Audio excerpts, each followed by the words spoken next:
नमस्ते। आज मैं आपके समक्ष एक नए गीत के साथ प्रस्तुत हूँ। अगर आपको मेरा गीत अच्छा लगे तो मेरे वीडियो को लाइक करें, शेयर करें और मेरे चैनल को सब्सक्राइब करना ना भूलें। धन्यवाद।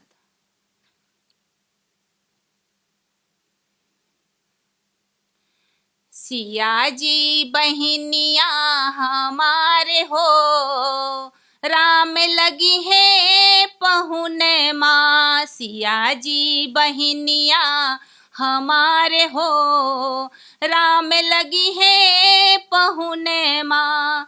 राम लगी है पहुन माँ, राम लगी है पहुन माँ। सिया जी बहनिया हमारे हो, राम लगी है पहुन माँ। मिथिला के नात सा सिया जी बहनिया, मिथिला के नात सा सिया जी बहनिया।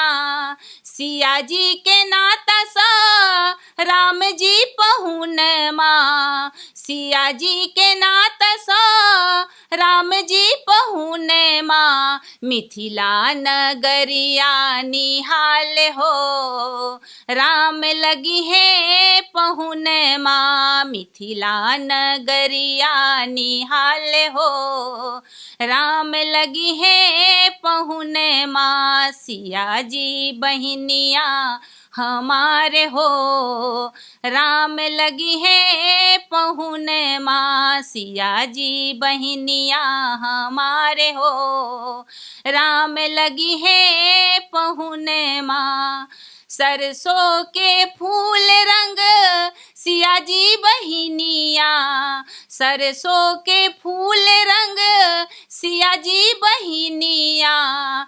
तीसी के फूल रंग राम जी पहुन माँ।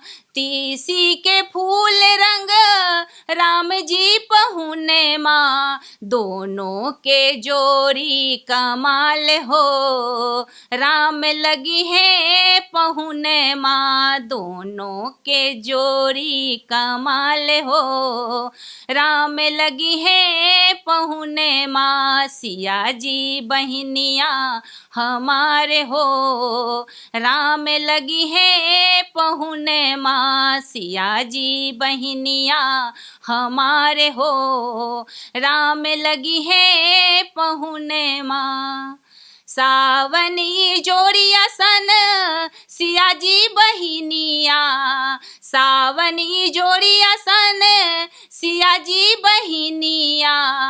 भादव अनहरिया सन राम जी पहुन माँ। भादव अनहरिया सन राम जी पहुन माँ।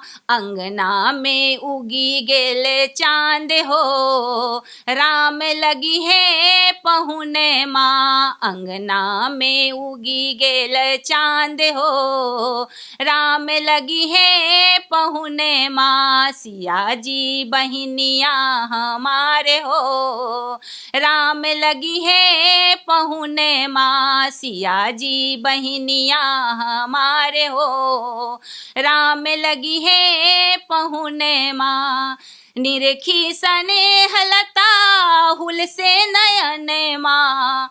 निरखी स्नेह लता हुल से नयन माँ। श्यामली सूरतिया पर मंद मुस्कान माँ।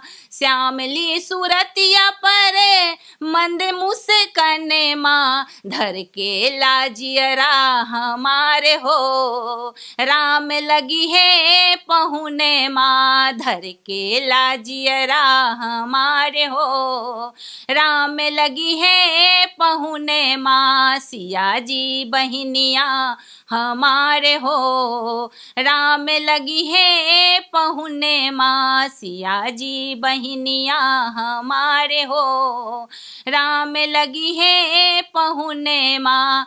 राम लगी है पहुन माँ, राम लगी है पहुने माँ, राम लगी है पहुन माँ, राम लगी है पहुने माँ, सिया जी बहिनिया हमारे हो, राम लगी है पहुने माँ, सिया जी बहिनिया हमारे हो, राम लगी है पहुने माँ।